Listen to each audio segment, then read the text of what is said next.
Здравствуйте, ребята! Сегодня мы начнем с вами урок по подготовке к ЕГЭ. Но прежде чем начать этот урок, я хочу познакомить вас с небольшой притчей от Леонардо да Винчи. Получив однажды сильный удар от Огнева, Кремень возмущенно спросил у обидчика: «С чего ты так набросилась на меня? Я тебя знать не знаю, ты меня, видимо, с кем-то путаешь. Оставь, пожалуйста, мои бока в покое, я никому не причиняю зла». «Не сердись попусту, сосед», – с улыбкой промолвила Огнева ответ. «Если ты наберешься немного терпения, то вскоре увидишь, какое чудо я извлеку из тебя». При этих словах Кремень успокоился и стал терпеливо сносить удары Огнева. И, наконец, из него был высечен огонь, способный творить подлинные чудеса. Так терпение Кремня было по заслугам вознаграждено. Притча для тех, кто вначале робеет в учебе. Но если запастись терпением и старанием, то посеянные семена дадут хорошие, добрые всходы. Поэтому учиться нам надо. Учение корень горек, да плод сладок. Вот эти слова Леонардо да Винчи, которые стали афоризмами крылатыми, я взяла сегодня на наш урок. Сегодня мы разберем с вами задание номер 8. Это задание на предложение с грамматическими ошибками, синтаксические нормы, нормы согласования, нормы управления. Формулировка. Вы уже знаете это задание. Установите соответствие между грамматическими ошибками и предложениями, в которых они допущены. Каждая позиция первого столбца подберите соответствующую позицию из второго столбца. Каждой ошибке необходимо подобрать пример. Сложность задания заключается в том, что вариантов предложений у нас 9, а наименование ошибок всего 5. Поэтому нам приходится сложнее. Надо, бывает, искать. Получается, 4 предложения у нас могут относиться к другому типу ошибки или относиться к предложению без ошибки. А 5 уже с ошибками. Мы уже их должны искать. Каков алгоритм выполнения? Первое. Для правильного выполнения задания номер 8 мы должны с вами научиться видеть слова-маркеры. Обязательно. Потому что это самое сложное объемное задание ЕГЭ. А второе. Как и других заданий, информация сгруппирована по названиям ошибок. Во-первых, вам необходимо выучить, понимать все термины, которые здесь есть. Научиться видеть приложение, как оно выглядит, надо посмотреть. Дальше мы должны посмотреть на причастные, депричастные обороты, знать их правильное построение, посмотреть на подлежащие и сказуемые, определить связь между подлежащим и сказуемым, знать однородные члены предложения, знать двойные союзы. Что еще у нас здесь? Прямую косвенную речь обязательно, глагольное управление, предложно-падежное управление и сложное предложение. Поэтому здесь нам очень сложно приходится в начале, но можно все достичь. Повторим теорию сначала, а потом уже будем по нашим кимам выполнять. Первое. Начнем мы с несогласованного приложения. С нарушения построения предложения с несогласованным приложением. Вспомним, что такое приложение. Приложение – это особый вид определения, которое выражено существительным. Это у нас название книг, журналов, газет, географических объектов. Поэтому мы должны обратить внимание, что это за приложение. Согласованное оно, не согласованное. Например, река Сунжа, реки Сунжа. Вы обращаете внимание на определяемое слово и и приложение. Вот смотрите, у нас есть согласованное приложение. Я люблю сестру Мадину. Пришла сестра Мадина. Горжусь сестрой Мадиной. Это согласованное. Когда определяемое слово с приложением согласуется в роде, числе, падеже. Дальше у нас несогласованное. Нам больше обращать внимание надо на несогласованное приложение, потому что в заданиях как раз-таки встречаются предложения с ошибками на несогласованное приложение. Назовем закавычное это приложение. Вот смотрите, в несогласованном приложении стоит именительный падеж, независимо от того, в каком падеже будет стоять определяемое слово. Только именительный падеж. Река Сунджа, реки Сунджа, реке Сунджа. Определяемое слово приложение ставим именительный падеж обязательно. Особенно это касается закавычных приложений. Смотрите, в кинофильме «Войне и мире» Савельева прекрасно сыграла Наташу Ростову. Здесь ошибка. В кинофильме «Войне и мире». А мы должны поставить именительный падеж названия. В кинофильме «Война и мир» Людмила Савельева прекрасно сыграла Наташу Ростову. Но если не будет определяемого слова, мы, конечно, поставим нужный нам падеж. В «Войне и мире» Савельева прекрасно сыграла Наташу Ростову. Там несложно, правда? Можно найти, можно определить сразу. У нас начинается немножко сложнее. Мы посмотрим сейчас предложение с причастным оборотом. Нарушение построения предложений с причастным оборотом. Что вы должны знать? Для начала вспомнить, конечно, что это такое. Причастие – это форма, особая форма глагола. Мы не говорим самостоятельно часть речи, мы говорим особая форма глагола, которая обозначает непостоянный признак по действию. Непостоянный признак по действию. Эта форма причастна и к глаголу, и к прилагательному, поэтому причастие. Причастие зависимым словом, как вы знаете, образует причастный оборот. Понятно, да? От определяемого слова задаем вопрос, находим причастие. От причастия задаем вопрос, находим зависимое слово. Например, девочка, которая поет. Девочка какая? Поющая песни, да? Поющая девочка. Определяемое слово девочка, поющая причастие, поющая песни, эта песня будет зависимое слово. Какие у нас ошибки встречаются? Вы должны сразу запомнить, что определяемое слово и причастный оборот согласуются в роде, числе, падеже. Запомнили, да? Я увидела мальчика, сидящего на скамейке. И причастие, и определяемое слово мальчика будет в родительном падеже. Я подошла к мальчику, сидящему на скамейке. Дательный падеж, да? Кому? Дальше на что должны обратить внимание? Определяемое слово не должно входить в причастный оборот. Понимаете? Определяемое слово у нас стоит перед причастным оборотом или после причастного оборота. Смотрите, ошибка предложения. Необходимо тщательно проверять направленные документы на экспертизу. У нас документы, определяемое слово, стоит в середине причастного оборота. Это ошибка, грубая ошибка считается. Правильный вариант. Необходимо тщательно проверять документы. Какие документы? Направленные на экспертизу. Документы, определяемое слово, а направленные на экспертизу, у нас причастный оборот. Вот такие ошибки тоже встречаются. И не должно быть замены действительного причастия на страдательное причастие. Посмотрите, задание, выполняющееся нами, не вызывает особых затруднений. Это ошибка, да? Как правильно? Задание какое? Выполняемое нами не вызывает особых затруднений. Встречаются ошибки такого рода. Редко, но встречаются. Шум моря, будившего меня, был очень сильным.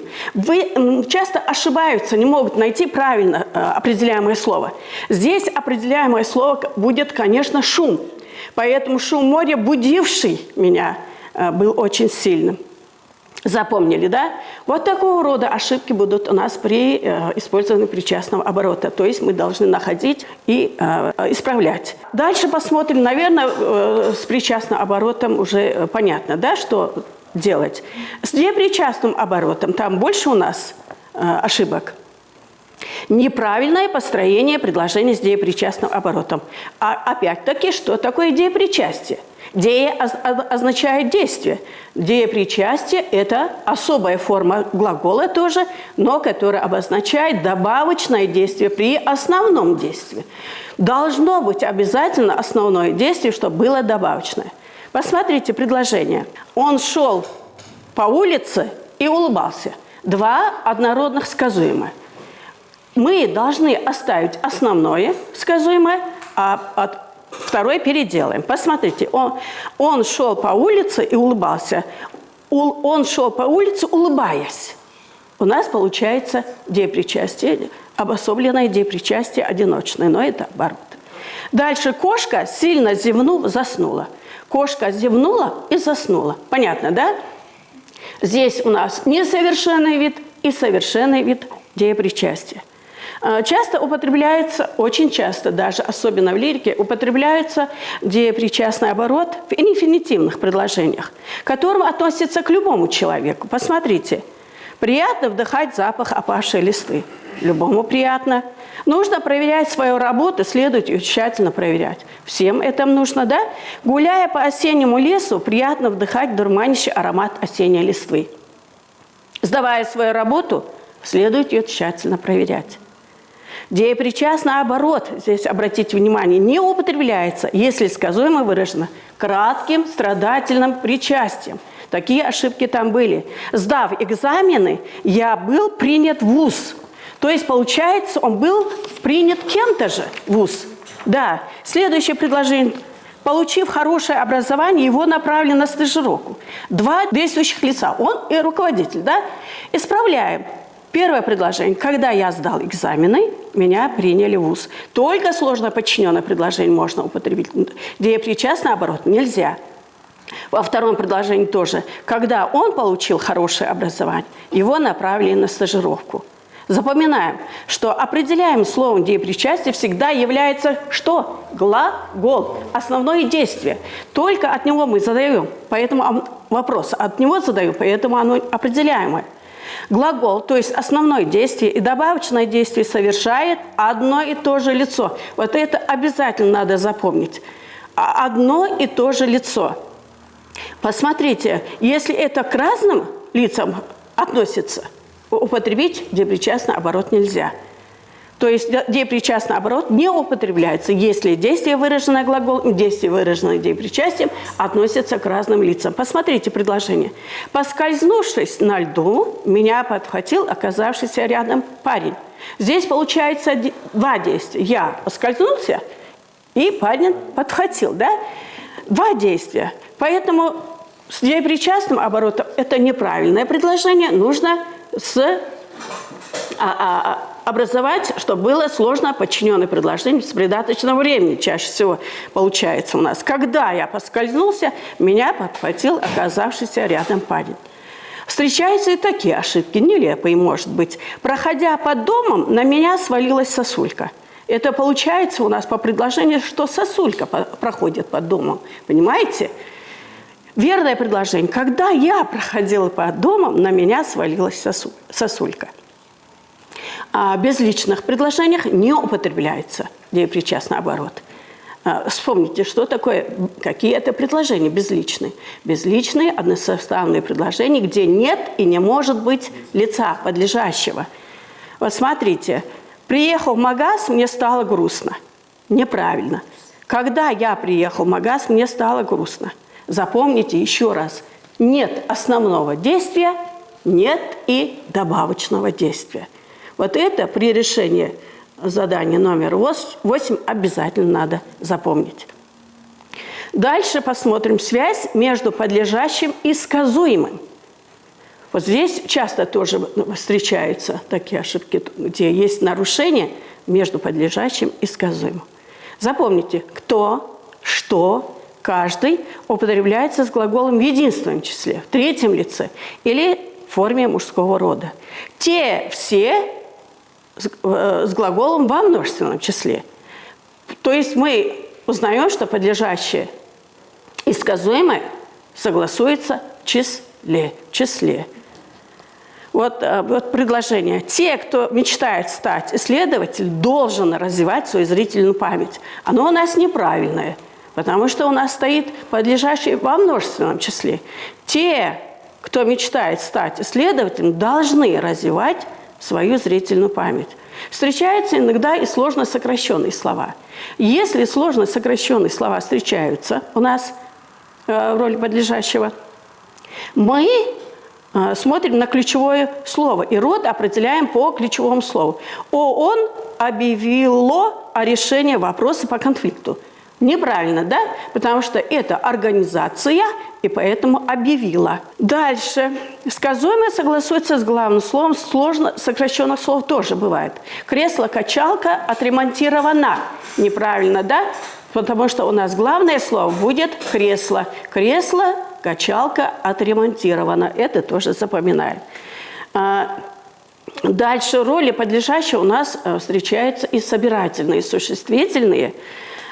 Такие как, с количественным значением большинство, меньшинство, ряд, часть и так далее.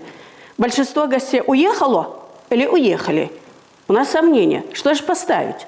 Первое, что мы запоминаем. Если собирательное существительное не имеет при себе зависимых слов, то мы ставим сказуемое в единственное число.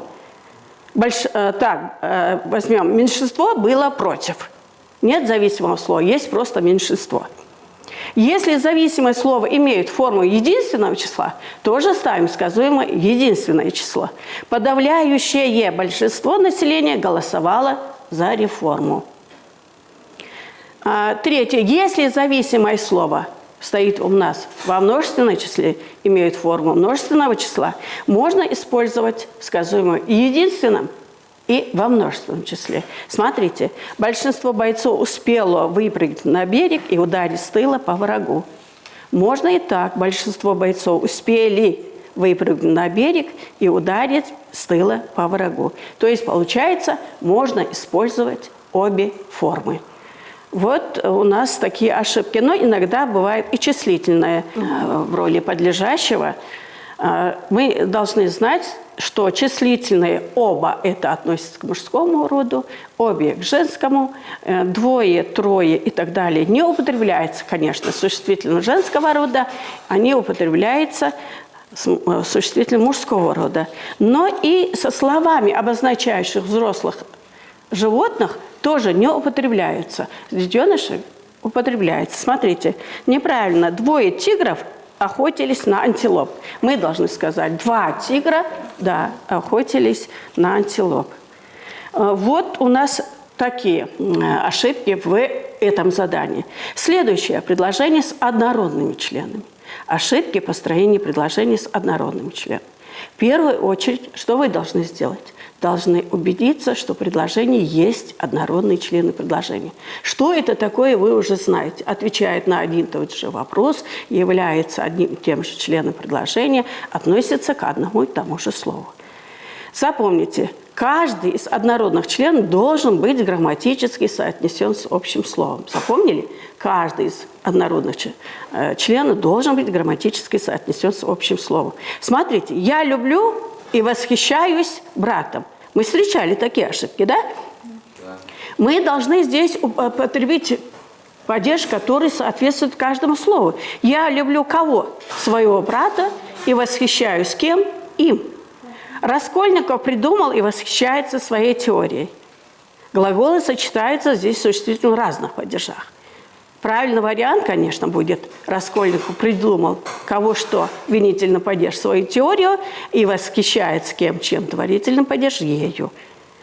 Дальше. Каждый из однородных членов предложения должен быть соотнесен лексически с общим словом, лексически соотнесен. Посмотрите, натянуть и выстрелить из лука непросто.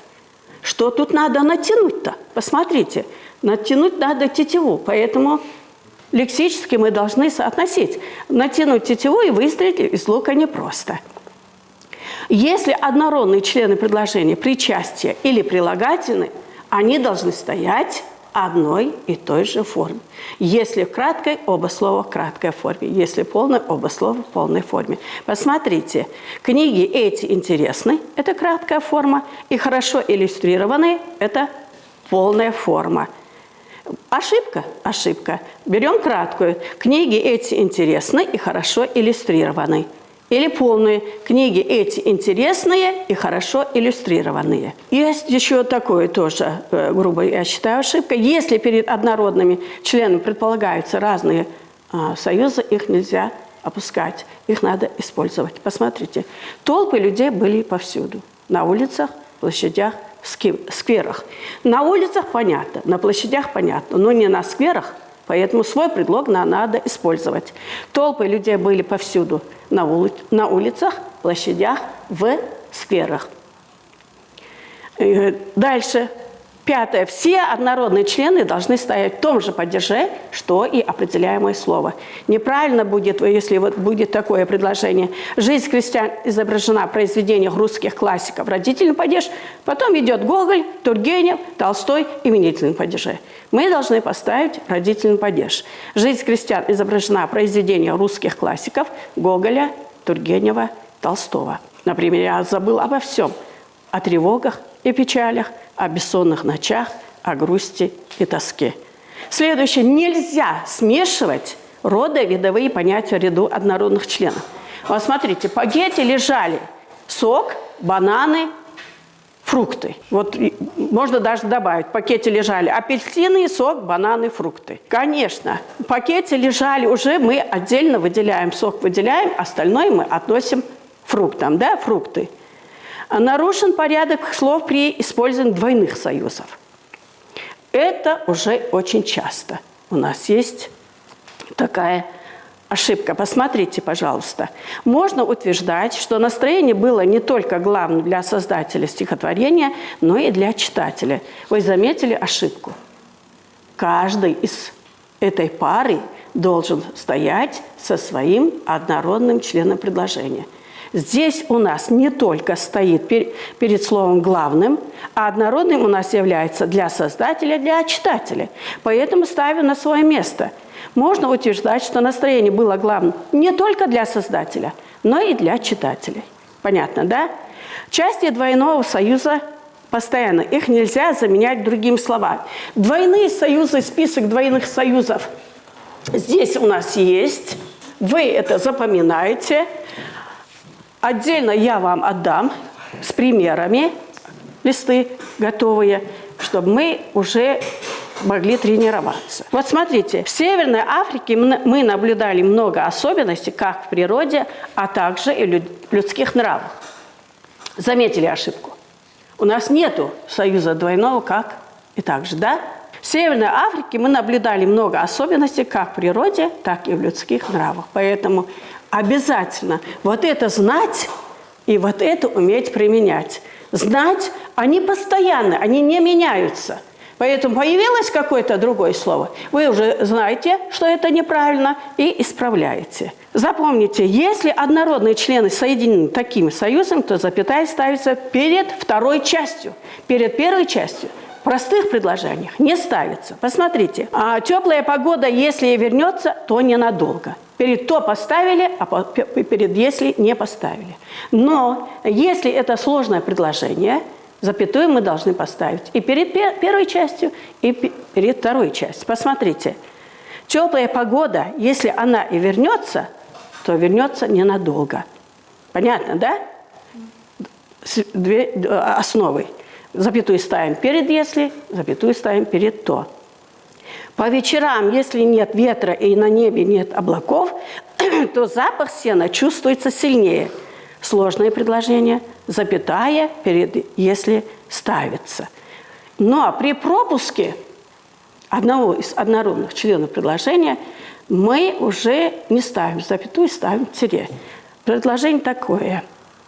Она ему не то что матери, тире поставили, бабушке годится. Союза нет, во второй части ставим тире.